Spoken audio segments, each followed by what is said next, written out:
El día de hoy, bueno, ya empezamos. Vamos a estudiar, el día de hoy, lo que hemos estado viendo en Jueces. El día de hoy, hermanos, estamos en Jueces, capítulo 8. Hemos ya por algo de tiempo, hemos estado estudiando la vida de Gedeón, uno de los 12 jueces de Israel, y hemos llegado ya hasta Jueces 8. En la mañana hice un error y mezclé en mi introducción parte de Jueces 8. Creo que cuando estás viendo series bíblicas como lo hacemos nosotros, terminas pensando en todas las series que estás viendo y de repente todas como que se hacen una sola, no sé, es horrible. Ok, vamos a abrir nuestras Biblias, hermanos, en Jueces capítulo 8.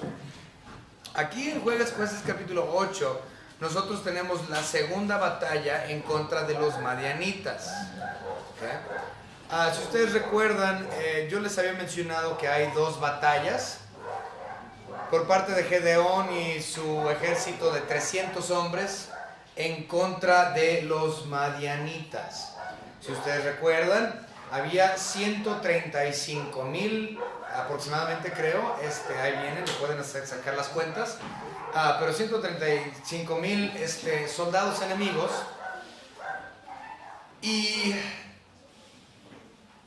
Dios dijo, ok, ustedes son muchos del ejército israelita como para vencer a 132 o 135,000.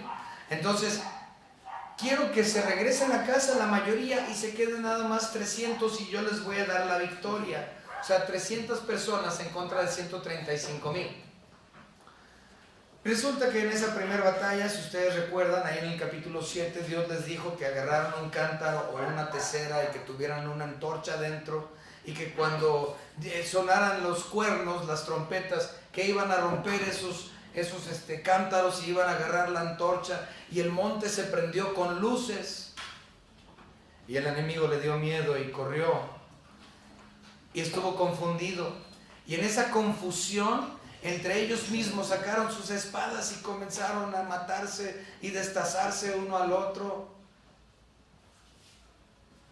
Y en su temor y en la confusión dieron la llamada de retirada, y muchos de los enemigos perdón, vamos a cambiar eso, gracias. Muchos de los enemigos de Israel, algunos, no muchos, pero varios, sobrevivieron al ataque inicial a esa primera batalla, y ellos salen huyendo y cruzan el Jordán, porque la intención de ellos era llegar a sus tierras.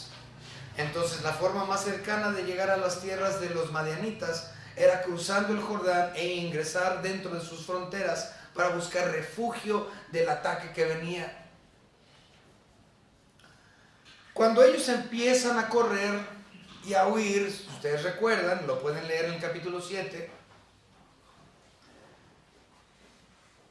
Gedeón hace una convocatoria y le dice a los otros soldados que habían estado aparte, o sea, que no se habían utilizado, les dijo, ok, ahora sí, persigan a estos que quedan y mátenlos. Y ahí es donde llega Efraín, me refiero a la tribu de Efraín. Y esto lo vamos a leer rápidamente en Jueces capítulo 7, versículo 24 y 25. Es importante que mencionemos estos dos versículos para comprender lo que viene en los primeros 3 versículos del capítulo 8. Si no comprendemos estos dos versículos y lo que sucedió en este acontecimiento, no podemos entender los primeros versículos del capítulo 8. Entonces vamos a ver 7, 24 y 25. Dice, Gedeón también envió mensajeros por todo el monte de Efraín, diciendo, descended los vados de Betabara y del Jordán antes que ellos lleguen, es decir, para que no crucen, que no alcancen a cruzar. Y juntos todos los hombres de Efraín tomaron los vados de Bet-bara y del Jordán y tomaron a 2 príncipes. Ahí la palabra príncipes implica generales. No es decir que eran los hijos de los reyes, sino los generales del ejército de Madián. Entonces, y tomaron a 2 príncipes de los madianitas, Oreb y Seb, y mataron a Oreb en la peña de Oreb, y a Seb lo mataron en el lagar de Seb. Y después que siguieron los madianitas, trajeron las cabezas de Oreb y de Seb a Gedeón al otro lado del Jordán. O sea, estos generales madianitas fueron capturados por Efraín y decapitados por Efraín, y cruzaron el Jordán y le mostraron las cabezas a Gedeón. Y dijeron: aquí están las cabezas de los generales de nuestros enemigos. Y eso es muy interesante, porque eso nos demuestra lo que sucede en los próximos versículos. Vamos a empezar con una oración, hermanos. Señor Padre, gracias le damos por todo lo que nos ha dado, por su salvación preciosa, la cual tenemos, nos une en Cristo Jesús. Gracias, Señor, porque es en Cristo, en usted, que nos podemos amar, porque no es ciertamente por lo que nosotros somos. Nosotros en nuestra carne somos despiadados, Señor, somos pecadores. Únicamente por su gracia, por ese nuevo nacimiento, por haber sido hechos nuevas criaturas, por ser morada del Espíritu Santo, por ser bautizados por Él. Gracias a lo que su Hijo Jesucristo hizo en la cruz, por eso tenemos unión. Gracias, Señor, por Cristo su Hijo que nos une. Señor, le damos gracias por esta su iglesia local, Señor Dios, y le pedimos que cada día aprendamos más y que cambiemos, porque ciertamente todos tenemos hasta el día que muramos muchos cambios por hacer, siendo que hasta que lleguemos a gloria es que seremos realmente transformados un día y tendremos esa santificación completa, la cual ciertamente añoramos. Gracias, Señor, le damos por todo, en el nombre de su Hijo Jesucristo, nuestro Salvador. Amén. Muy bien. Ahora sí, vamos a meternos en los versículos 1, 2 y 3. Dice la palabra de Dios en Jueces 8, 1 al 3. Pero los hombres de Efraín le dijeron: ¿qué es esto que has hecho con nosotros, no llamándonos cuando ibas a la guerra contra Madián? Y le reconvinieron fuertemente. A los cuales él respondió: ¿qué he hecho yo ahora comparado con vosotros? ¿No es el rebusco de Efraín mejor que la vendimia de Eliezer? Dios ha entregado en vuestras manos a Oreb y a Seb, príncipes de Madián. ¿Y qué he podido yo hacer comparado con vosotros? Entonces el enojo de ellos contra él se aplacó luego que él habló estas palabras. Como acabo de mencionar en la introducción, Efraín tuvo la oportunidad de tener la victoria. Dios les dio a ellos la victoria sobre estos madianitas, para ser específico, estos príncipes de ellos, es decir, Seb y Oreb, que habíamos mencionado hace 15 días o 3 semanas, ya no me acuerdo, que sus nombres significan cuervo y lobo. Cuervo y lobo. Muy bien. Y ellos se enojaron, los de la tribu de Efraín, porque ellos no fueron invitados a la batalla inicial. Ellos querían ser parte de la batalla inicial, la que donde se murieron quién sabe cuántos cientos de miles. Ellos querían participar ahí, pero Dios tenía otros planes. Dios no tenía para ellos, o no tenía necesidad de que ellos estuvieran o formaran parte de esa primera batalla original, porque dijo que sobraban. Vamos a verlo, capítulo 7, versículo 2. Y Jehová dijo a Gedeón: el pueblo que está contigo es mucho, o sea, sobraban, para que yo entregue a los madianitas en su mano, no sea que se alabe Israel contra mí, diciendo: mi mano me ha salvado. Entonces Dios no tenía necesidad, o él no requería de estos otros de la tribu de Efraín. Entonces Efraín no participó en la guerra inicial, en la primera batalla, y esto les hizo enojar. ¿Por qué? Bueno, había 2 razones naturales por las cuales ellos se iban a enojar. Número 1, porque estaba en la ley, desde la ley de Hammurabi, de hecho, que los despojos de guerra eran de aquellos que tenían la victoria. Entonces, si Efraín hubiese tenido la oportunidad de participar dentro de la batalla y ellos hubieran matado o ayudado a matar a estos 135,000 enemigos, ellos hubieran tenido la oportunidad de tomar para ellos los despojos, cosa que Gedeón hizo más adelante, lo cual vamos a ver yo creo que la semana próxima.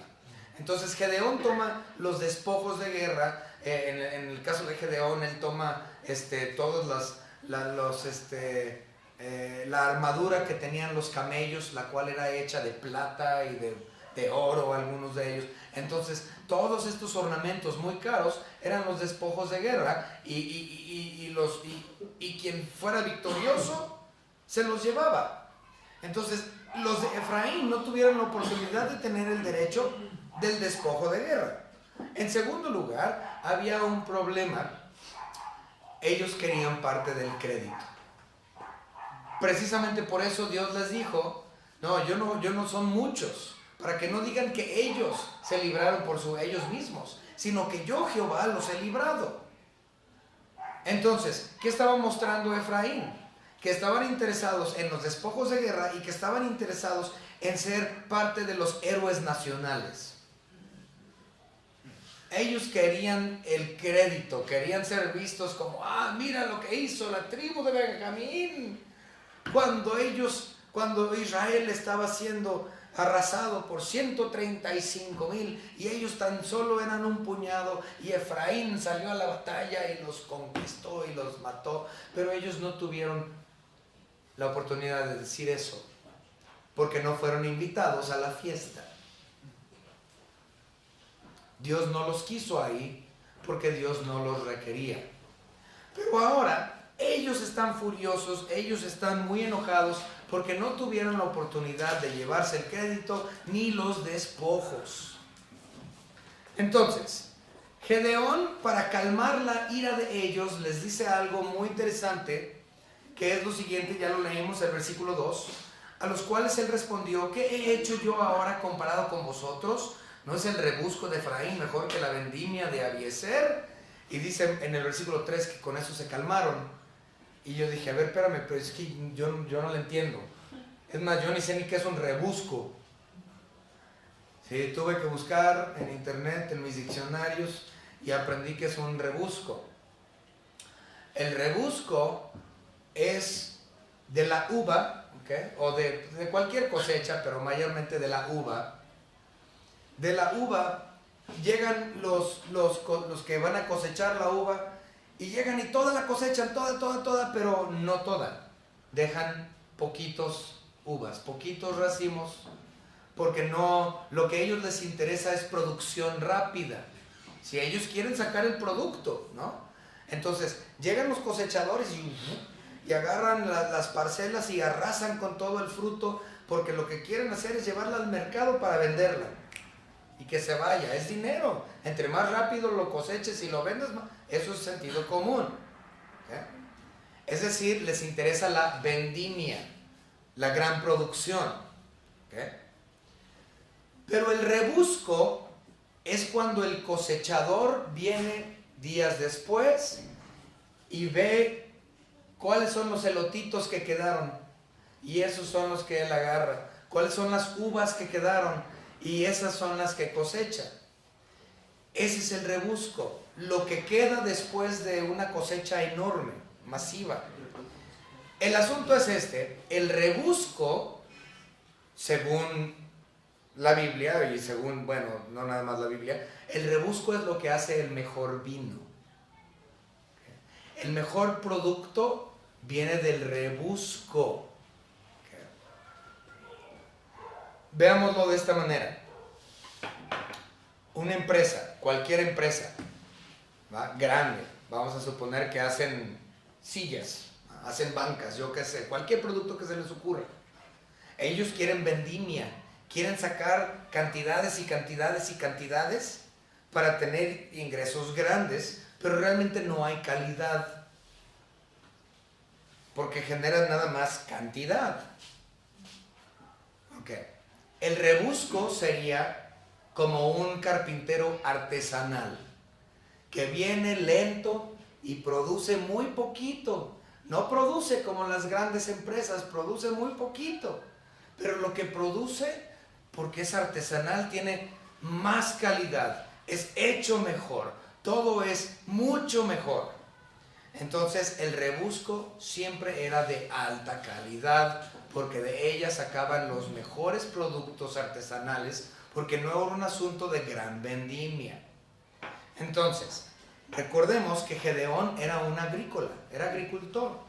Entonces, su ilustración para apaciguar a estos amigos, a los de Efraín, obviamente iba a ser una ilustración en cuestión a lo que él conocía, la agricultura. Y les dice, en comparación conmigo, dice, nosotros, Manasés, los abiezeritas, dice, nosotros, era producción rápida. Nosotros llegamos y matamos, y ellos entre ellos, pero Dios tuvo la victoria, o sea, de todos modos no fue nuestra. Dice, pero ustedes tuvieron el rebusco, ustedes tuvieron lo de más valor, porque ustedes le cortaron la cabeza a los generales.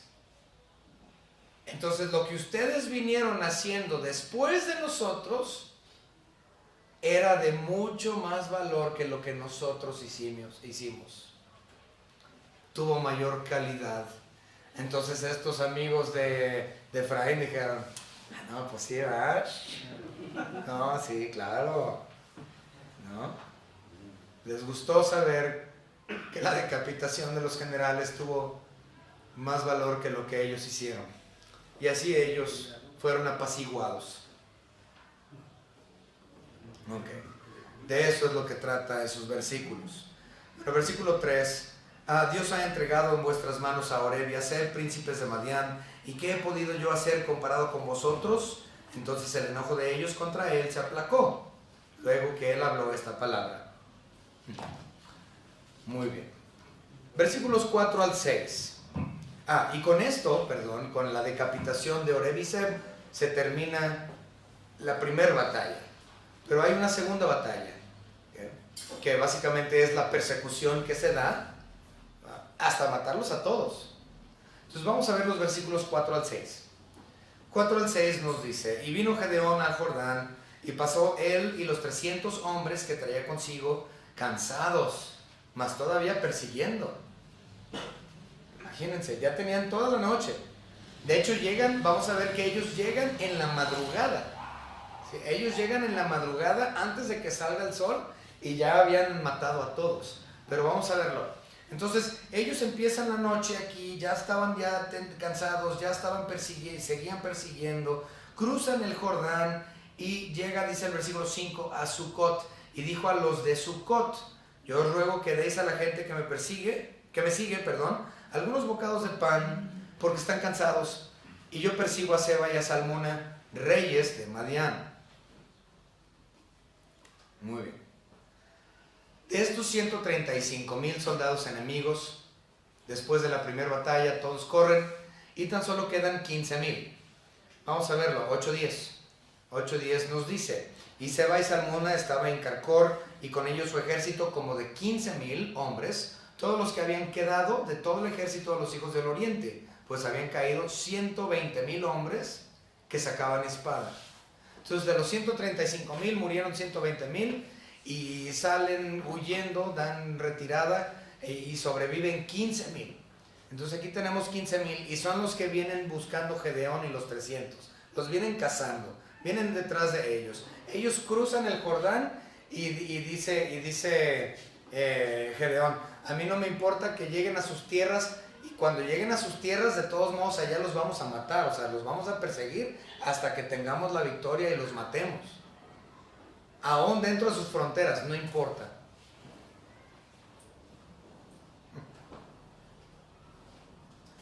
Bueno, ya habían estado persiguiendo el ejército toda la noche, o bueno, gran parte del día, ya estaban cansados, llegan a Sucot. Sucot se encuentra al oriente del río Jordán y al norte de un tributario que se llama Jaboc. ¿Okay? Hay un tributario ahí pequeño que se llama Jaboc. y este está al norte. Entonces Sucot está al norte del tributario Jaboc y al oriente de Jordán. Entonces ya habían cruzado el Jordán hacia el oriente, hacia las fronteras de los madianitas.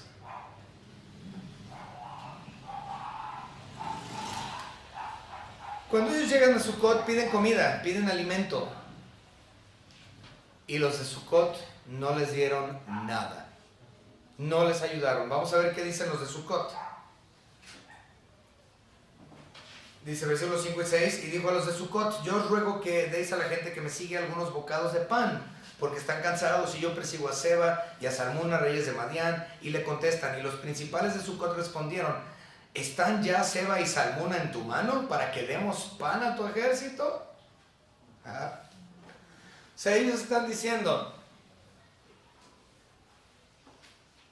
danos garantía de que tú ya tienes las cabezas de Seba y de Salmuna y de ¿cómo se llama el otro? Y de Seba y de Salmuna. Si tú tienes esas cabezas como garantía, te damos de comer. Pero si no nos muestra la seguridad que tú tienes ya estos cuates en tu poder, no te vamos a dar de comer. La razón de esto era porque ellos tenían miedo. Ellos tenían miedo de que si los israelitas y Gedeón no tuviese victoria, Sucot iba a recibir toda la ira del enemigo, siendo que ellos estaban en la frontera. Ellos las tenían más que perder que todos los demás, según ellos, porque eran los primeros en ser castigados por los enemigos si estos ayudaban al ejército israelita. Y dijeron: no, si nos das garantía de que ya los tienen en su mano, les damos de comer, si no nos conviene. Porque al rato van a buscar retribución en contra nuestra. ¿Y qué vamos a poder hacer en contra suya? Nada.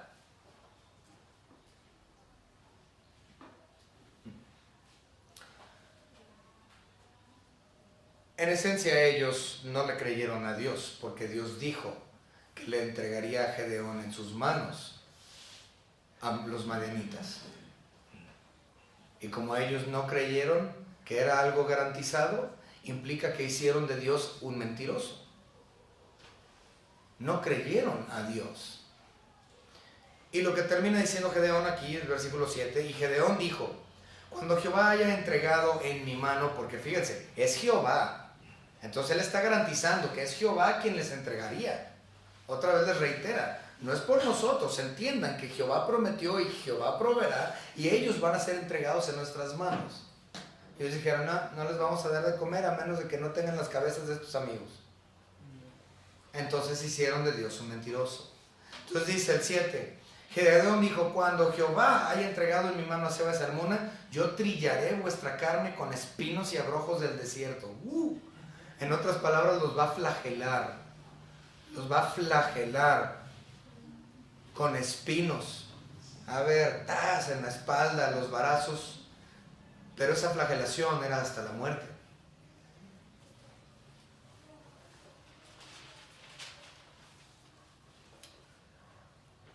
Muy bien.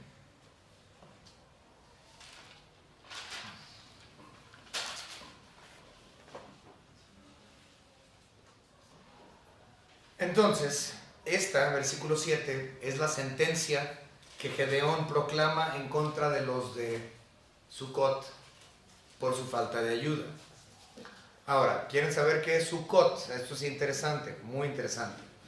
La palabra Sucot viene de la palabra Sabaoth, que básicamente es la fiesta de 8 días, que es conocido también como la fiesta de los tabernáculos. ¿Okay? ¿Y qué es la fiesta de los tabernáculos? La fiesta de los tabernáculos es la celebración que Israel le hacía anualmente a Dios, recordando lo que Él hizo cuando los libró de Egipto. Eso es lo que significa Sucot. Entonces, Sucot tenía un nombre recordando la liberación de Dios del pueblo de Israel de Egipto. Pero ahora que ellos están siendo oprimidos por Madián, ellos no recuerdan o no creen en la liberación de Dios para su propio pueblo. Su propio rancho tiene el nombre acerca del recordatorio de la liberación de Dios, de ellos. Pero ahora que ellos lo viven, dicen, no, Dios es un mentiroso y no hay garantías. Wow. Versículos 8 al 9. Dice, versículo 8 al 9. De ahí subió a Peniel y les dijo las mismas palabras. Y los de Peniel le respondieron como había respondido los de Sucot, igual. Y él habló también a los de Peniel diciendo, cuando yo vuelva en paz, derribaré esta torre. Ahí les va. Después de Sucot, 6, casi 7 kilómetros al oriente, se encuentra Peniel. Entonces ellos siguen con hambre y siguen yendo hacia el oriente y siguen persiguiendo a los madianitas, los 15,000 que quedaron con los reyes Seba y Salmuna, y ellos van persiguiendo y se paran en Peniel y dicen, ¿saben qué? Tenemos hambre, échenos un taco. Y dijeron, ¿tienes la garantía? ¿Dónde está Seba y Salmuna? Y dijeron, no están. Entonces no les damos de comer igual.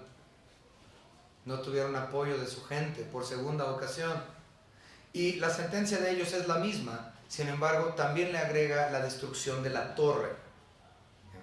Ahorita vamos a hablar un poco acerca de lo de la torre, que es interesante. No sabemos mucho en cuestión a la torre o lo que significa esa torre para los de Peniel. Pero lo que sí sabemos es que las torres, así como la de Peniel, eran fortalezas construidas en caso de ataques de enemigos. Entonces ellos tenían una fortaleza donde ellos podían ir y buscar refugio dentro de ese lugar para sobrevivir un ataque. Y posiblemente ellos se sentían muy cómodos y muy refugiados porque tenían esta torre. Y él dice, cuando yo regrese, no nada más los voy a flagelar, sino que voy a destruir su torre en la cual ustedes se refugian. ¿Por qué? Porque al eliminar la torre, las defensas principales de Peniel, esto forzaba a Peniel o los habitantes de Peniel a depender de Dios para su defensa. Imagínense, Dios eliminó un obstáculo que ellos tenían. Ahora ellos tenían que depender de Dios. Pero bien, Peniel como tal, o Penuel, es un poblado que nada más aparece en 3 ocasiones en la Biblia, un par de veces en Génesis 30 y tantos y aquí. Y Peniel literalmente significa el rostro de Dios. Entonces, el rancho se llamaba el rostro de Dios, pero ellos no estaban buscando el rostro de Dios, porque al igual que los de Sucot, habían hecho de Dios un mentiroso. Entonces, ni se acordaron de la primera liberación, ni se acordaron del rostro de Dios.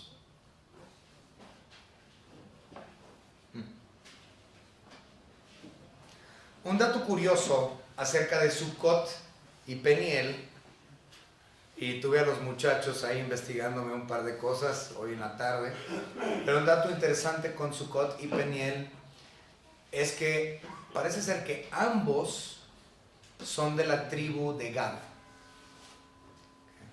Y usted dirá, ¿y eso qué importa? Bueno, la tribu de Gad como tal parece que eran unos cobardes. No solamente en esta ocasión no quisieron intervenir, o sea, porque la tribu de Gad no tuvo nada que ver con ninguna de estas batallas. Al contrario, ellos se querían mantener neutrales. No querían nada que ver con los actos bélicos, no. Sino que ya lo habían hecho. Si ustedes recuerdan a Débora y a Barak, los de Gad también no participaron aunque se les convocó. Entonces eran realmente traidores a la patria, cobardes, incrédulos de la promesa de Dios.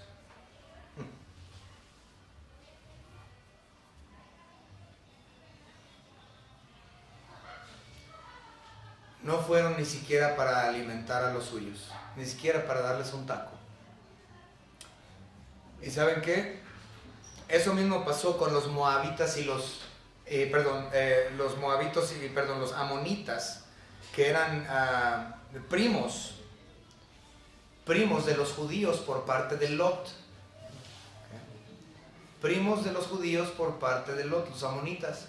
Y Dios a ellos les declaró la guerra. ¿Saben por qué? Porque no alimentaron a Israel. Israel requería comida y ellos se las negaron. Y Dios les declaró la guerra. Simplemente porque no fueron ni siquiera para darle un taco al pueblo de Israel. Y aquí la historia se repite con Peniel y con Sucot. Pero vamos a ver eso de los amonitas. Deuteronomio capítulo 23. Deuteronomio capítulo 23 y versículos 3 al 6. Dice la palabra: no entrará amonita ni moabita en la congregación de Jehová, ni hasta la 10ª generación de ellos no entrarán en la congregación de Jehová para siempre, por cuanto no salieron a recibir con pan y agua al camino cuando salisteis de Egipto, y porque alquilaron contra ti a Balaam, hijo de Beor, y a Petor, Mesopotamia, para maldecirte. Entonces, ¿ya vieron? Porque no les dieron alimento ni bebida al pueblo de Israel cuando ellos lo necesitaron. Dios les declaró la guerra. Y aquí lo vemos reflejado, ¿no? Con los moabitas.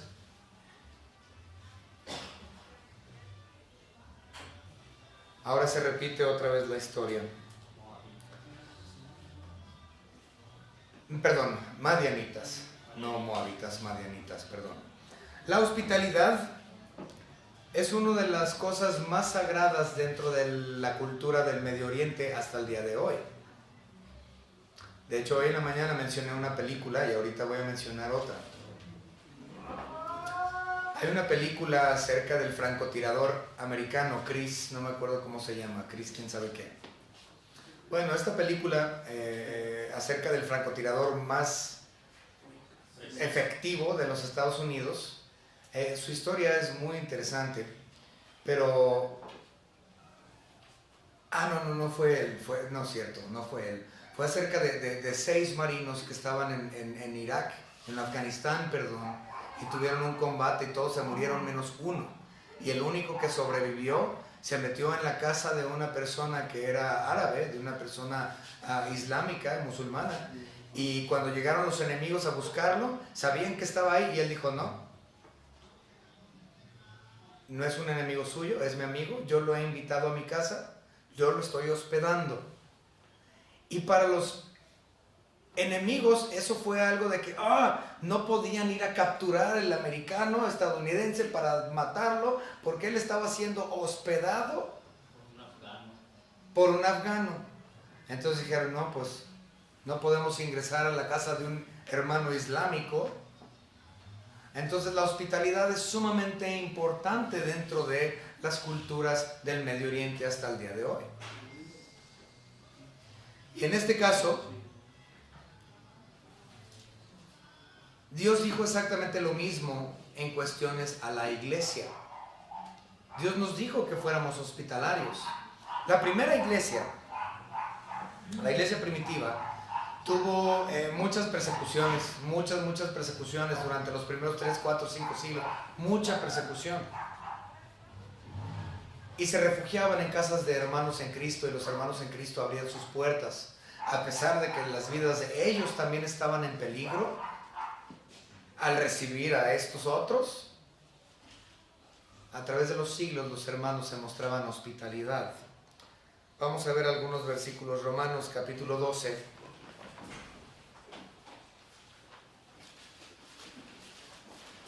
Versículo 13. Compartiendo para las necesidades de los santos, practicando la hospitalidad. Entonces la iglesia tenía esta necesidad, esta orden de Dios. Vamos también a 1 Timoteo. 1 Timoteo capítulo 5 y vamos a leer el versículo 10. Dice la palabra de nuestro Señor Dios: que tenga testimonio de buenas obras, si ha criado hijos, si ha practicado la hospitalidad, si ha lavado los pies de los santos, si ha socorrido a los afligidos, si ha practicado toda buena obra. Hebreos capítulo 13 nos dice lo mismo. Versículo 2, 13:2 de Hebreos. No os olvidéis de la hospitalidad, porque por ellos algunos, sin saberlo, hospedaron ángeles. También Primera de Pedro capítulo 4 y versículo 9 nos dice lo mismo. El asunto es, los cristianos debemos de practicar la hospitalidad y no ser como estos traicioneros a la patria.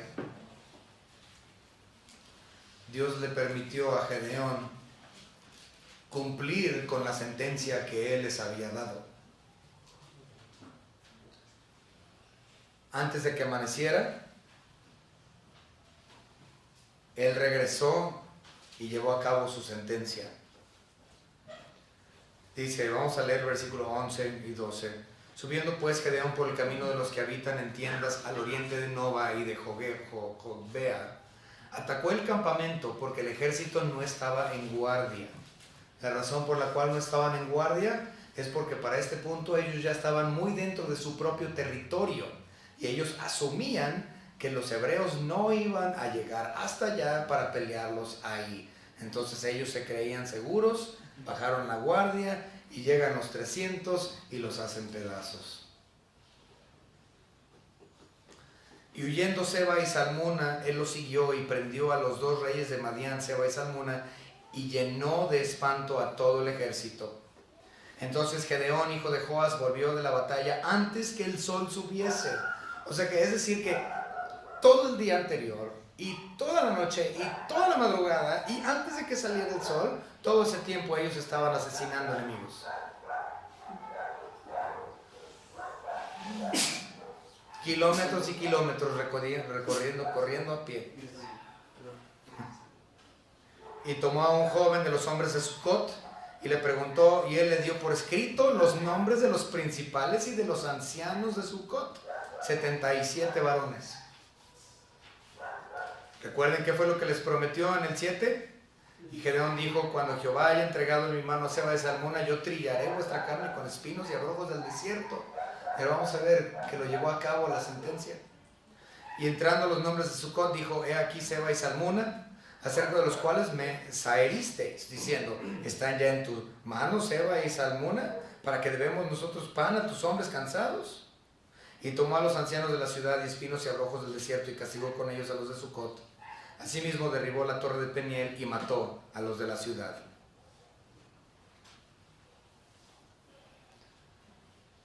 Todo a causa de que hicieron de Dios un mentiroso, principalmente. Y siendo hermanos, ya que eran hebreos, ellos los traicionaron y no les dieron hospitalidad, lo cual es algo que es muy importante, especialmente para la iglesia, para la Grey. Podemos aprender mucho de Peniel y de Sucot en cuanto a cómo no ser. Y en cuestión a eso, dice la palabra de Dios, nuestro Señor Jesucristo dijo que si nosotros servimos, si nosotros damos de beber, damos de comer, mostramos hospitalidad, es como si lo estuviésemos haciendo a Cristo mismo. Vamos a verlo, Mateo capítulo 25, y con esto terminamos, hermanos. Mateo capítulo 25, versículos 34 al 40. La palabra de nuestro Señor dice: entonces el rey dirá a los de su derecha, venid benditos de mi Padre, heredad del reino preparado para vosotros desde la fundación del mundo, porque tuve hambre y me diste de comer, tuve sed y me diste de beber. Fui forastero y me recogiste, estuve desnudo y me cubriste, enfermo y me visitaste, en la cárcel y viniste a mí. Entonces los justos le respondieron diciendo, Señor, cuando te vimos hambriento y te sustentamos, o sedento y te dimos de beber. ¿Y cuándo te vimos forastero y te recogimos, o desnudo y te cubrimos? ¿O cuándo te vimos enfermo o en la cárcel y vinimos a ti? Y respondiendo el rey les dirá: de cierto os digo que en cuanto lo hiciste a uno de estos mis hermanos más pequeños, a mí lo hiciste. La iglesia debe demostrar amor los unos para los otros, hospitalidad los unos para los otros, por cuanto esto es por amor a nuestro Señor Jesucristo, porque por Él y para Él lo hacemos. Espero que esto haya sido de bendición para ustedes en esta noche. Vamos a terminar con una oración y posterior a eso vamos a, quedar despedidos, me parece. Vamos a orar. Señor Padre, le damos gracias por su bendita palabra. Le pedimos, Señor, que nosotros podamos salir de aquí gozosos. Señor, con eso en mente, entendiendo que Señor, la hospitalidad entre los suyos es importante, ya que lo hacemos por amor a su persona. Ayúdanos, Señor, a no ser tampoco también como Sucot y como Peniel, quienes no dieron ellos alimento, no dieron bebida, no dieron comida, pero sobre todo, Señor, que no creyeron en la promesa que usted les ha dado. En cuanto a nosotros, la iglesia, Señor, nosotros tenemos miles de promesas, pero nuestro anhelo y nuestra esperanza viva es que un día usted vendrá por nosotros y nos llevará a casa, Señor, para que estemos con usted en gloria, para poder ser un día su novia, sin su esposa, y estar en esas benditas bodas del Cordero. Ese es nuestro anhelo, eso es nuestro deseo. Mientras tanto, Señor, por medio de su Espíritu Santo, mientras estamos aquí en la tierra, ayúdenos, Señor, a amar a nuestros hermanos. En el nombre precioso de nuestro Señor y Salvador Jesucristo. Amén.